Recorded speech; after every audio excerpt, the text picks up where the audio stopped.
everybody, Lilo here from HeadBangers Lifestyle here at Alcatraz Open Air Festival edition 2023. And I have here the UK band from Bristol, Svalbard, and this is Serena and Liam. They just did a fantastic show earlier today, but I heard that coming over here, that was quite alright. That took some effort to get here from Bristol. Well, me and Serena. We live in London. So we had, we had to get the van from Oxford, drive to Bristol, get all the equipment and the other band members, drive back to London. I finished work on Thursday at 6 and then we leave straight away to get the tunnel. It was a long journey. It was a long journey, but it was worth because it was worth it. You did a great show. So what are you going to tell back home when you arrive home? Tell your friends, your family how the show was and in general this festival. Alcatraz is amazing. Like, as a metal fan who's been to many different metal festivals, this one has such a great atmosphere, a really varied lineup. We're super happy to be part of it, to play.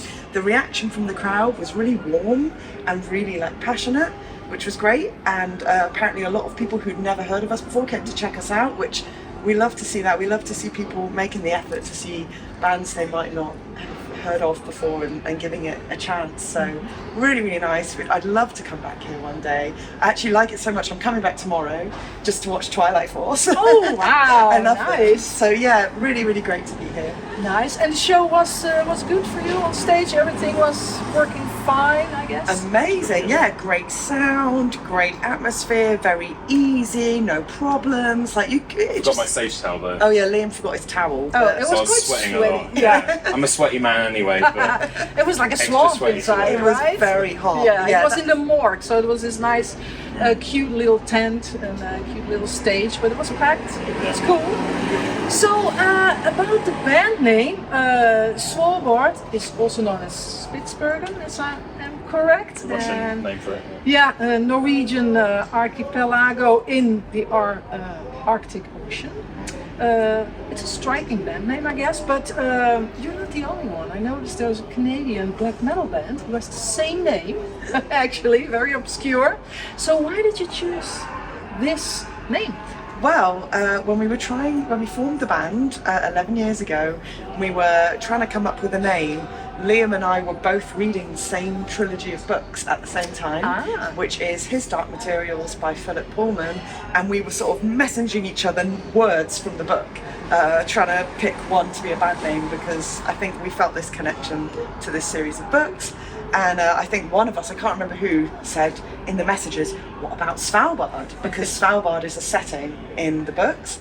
And we were all like, yeah, that works. And also I think there's loads of other layers to it because we have that kind of icy, beautiful, reverb-drenched guitar leads, which kind of matches the landscape of Svalbard. And also I sponsor some polar bears who live in Svalbard. So the name just keeps coming back, you know? Right.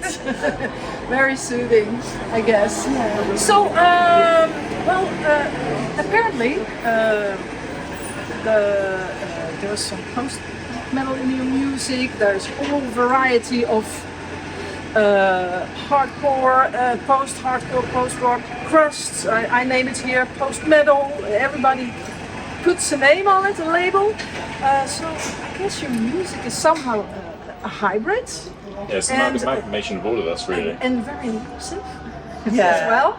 So do you think it's a fair conclusion that people are having really hard time to define what you're doing actually? We like that. We like that our music is hard to define. I like that you can't summarize the sound of Svalbard in just one or two words.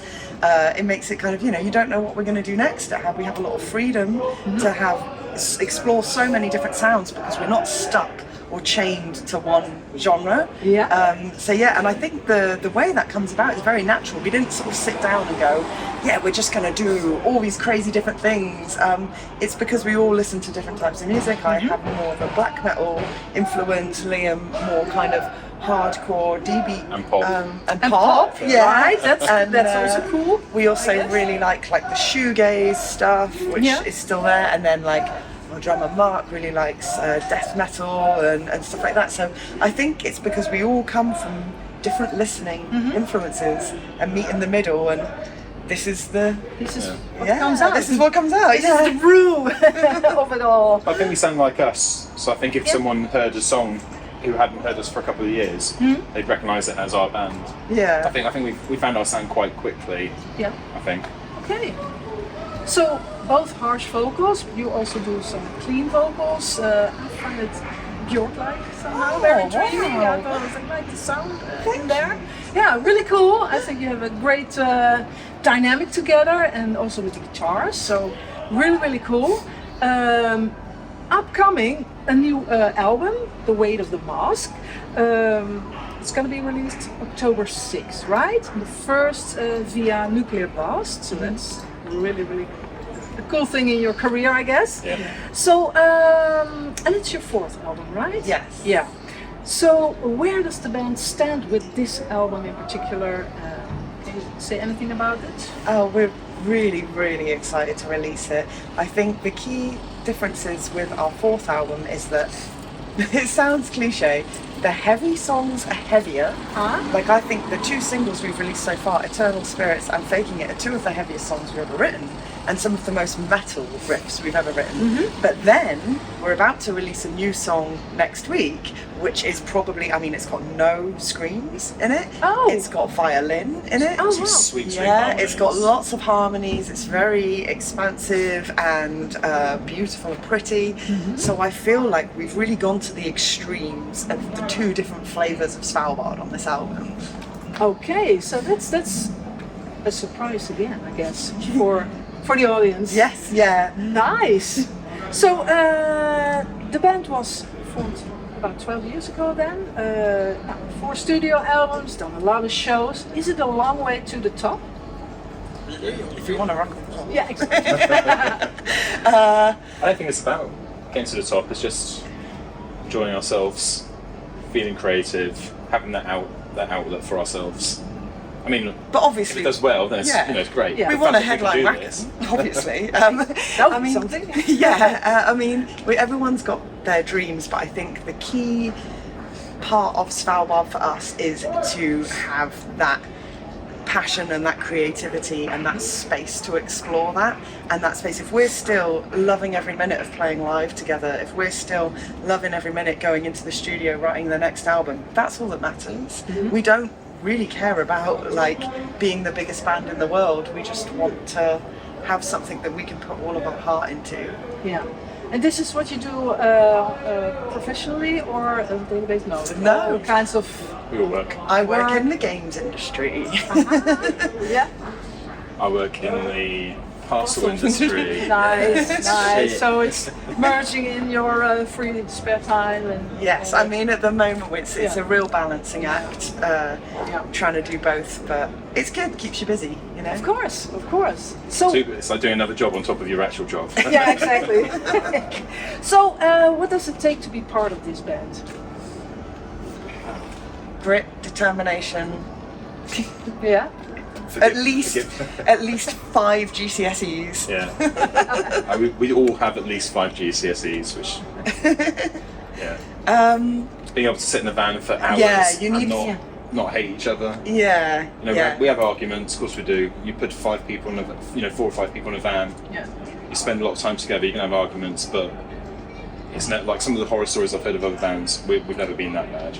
Nice. You know? So yeah, you can sit in the van for hours and still come out of it and get home and feel like that was really fun. I think that's the important thing. And yeah, the kind of open-mindedness towards creativity. Yeah. I think like you don't sort of, someone comes into the room with a new idea and you're not going to shoot it down because it doesn't sound exactly like what you want in your head. I think everyone in the band has to be open-minded to new and different ideas. Nice. Why do you like to see the band in, let's say, 5 years? Touring with opening for Nightwish. My favourite band, playing loads of amazing European metal festivals like this. There's quite a few that I'd still love to tick off. I'd love to play Wacken 1 year. Doing just as many cool tours as possible. We've never been to the US yet. Okay. So that's something that's really on the list that we'd love to pursue.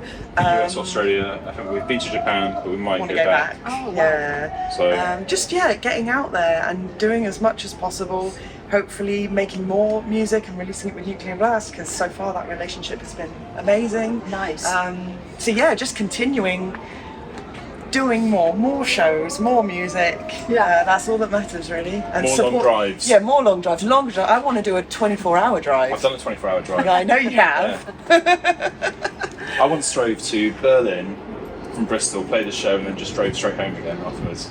Oh my God. I was in my 20s, so you know, I could do it then. That's crazy. Thank you so very much. Good luck with everything, and enjoy the festival Thank today you. and We will. tomorrow. And thank you guys for watching Headbangers Lifestyle. Stay tuned. See you the next round. Bye.